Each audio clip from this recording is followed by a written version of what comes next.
Thinking about starting your own headshot business? Here are 5 things I wish somebody told me before I started mine.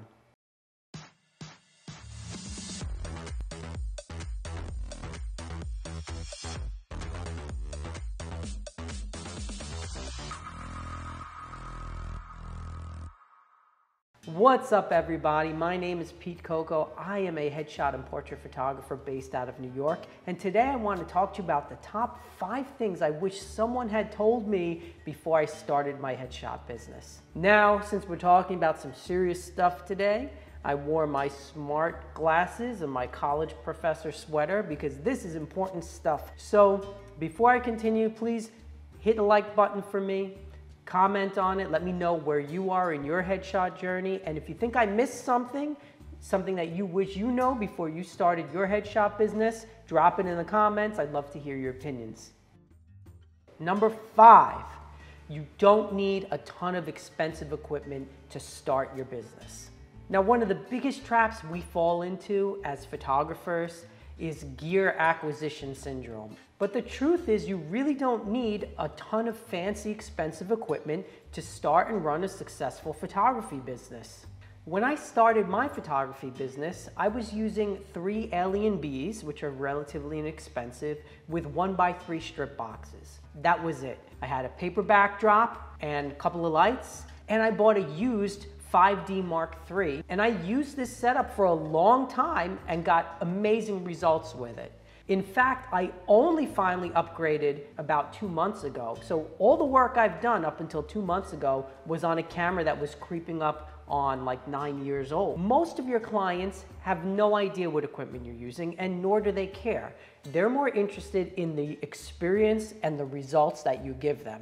So before you think you need to spend like $20,000 on the latest and greatest gear, buy stuff that is good but affordable, and as you grow your business, you can upgrade. Number 4, you don't need a studio.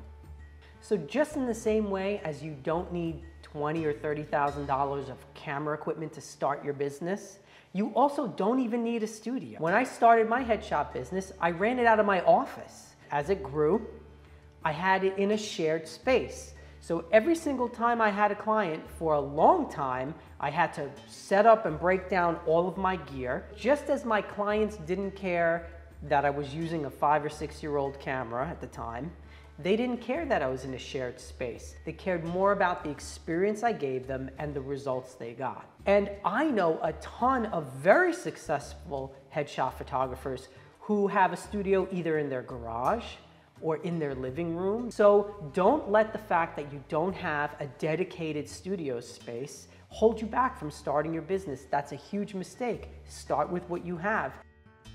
Number 3.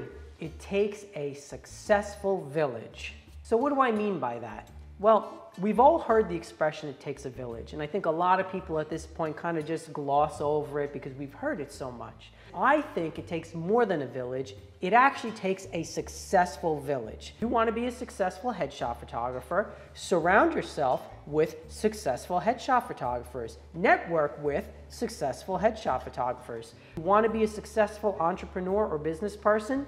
You must surround yourself with successful business people. Don't think you're going to be successful and have success if you surround yourself with people who are not a success. You will become the people you hang out with. Now, one of the most important parts of my journey in becoming a successful headshot photographer is becoming a part of Peter Hurley's headshot crew.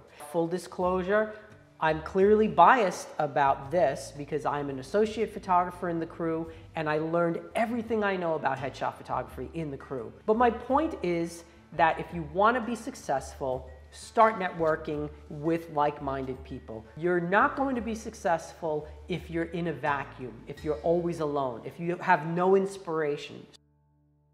Number 2.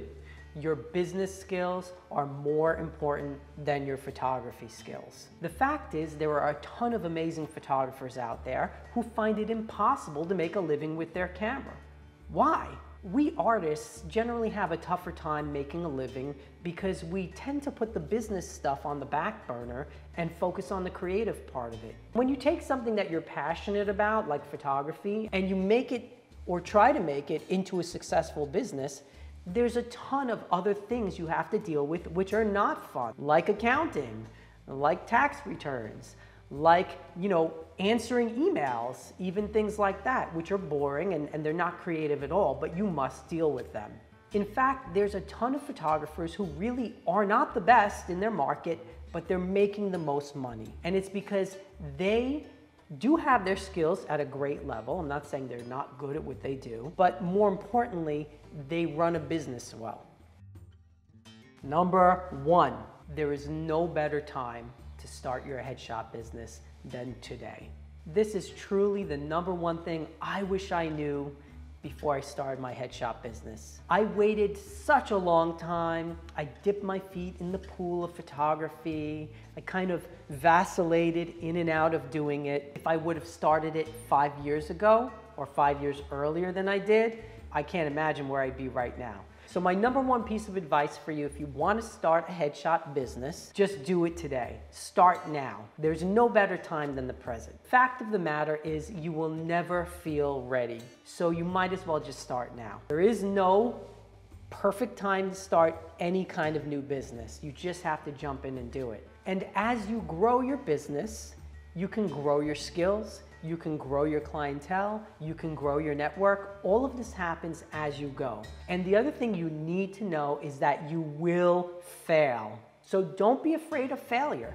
In my life, I've noticed that those times when I've really failed, I learned 100 times more than I did from 10 successes. So don't be afraid of failure. Everyone goes through it, but use the failure as a learning experience.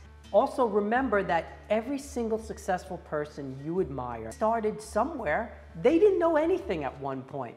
Even those people we admire and we aspire to be like, they had to start somewhere. So there's no better time than today to just get off the fence and do it. So there you have it. 5 things I wish I knew before I started my headshot business. Now, if you think I missed something, or if there's something you wish you knew before you start your headshot business, or if you have questions and you're trying to start your own headshot business, drop me a comment, let me know. I'd love to hear from you. Don't forget to subscribe to my channel, and please share this video if you feel like it was something that helped you on your journey. All right, everyone, until next time, bye-bye.